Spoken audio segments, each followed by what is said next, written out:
বড়দেরকে জানাই প্রণাম ও ছোটদেরকে জানাই আমার তরফ থেকে ভালোবাসা।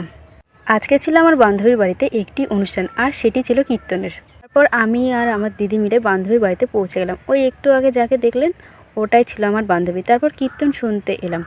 কীর্তন শুনতে শুনতে চোখ পড়লো ছোট্ট বাচ্চাটির দিকে। কি সুন্দর কীর্তনের তালে তালে নাচ করছিল। তারপর ঘরে এসে ওর সঙ্গে একটু গল্প করলাম। তারপর ও চলে গেল। তারপর খেতে আসলাম আমরা তিনজন মিলে।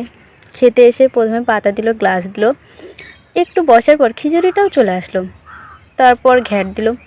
খিচুড়িটা খাওয়ার সময় বেশ ভালোই হয়েছিল, তার জন্য লাস্টে আমি পরে আবার একটু নিয়েছিলাম। তারপর গল্প করতে করতে খাওয়া শেষে চাটনি আসলো, পাঁপড় আসলো, তারপরে মিষ্টি অন্নও দিয়ে দিল। খাওয়া শেষ হয়ে গেলে বাড়ির উদ্দেশ্যে রওনা দিলাম। এটা আমার ফার্স্ট ব্লগ। যদি ভুল ত্রুটি হয়ে থাকে তাহলে আমাকে ক্ষমা করে দেবেন সবাই। Tata, bye bye. সবাই ভালো থাকবেন, সুস্থ থাকবেন।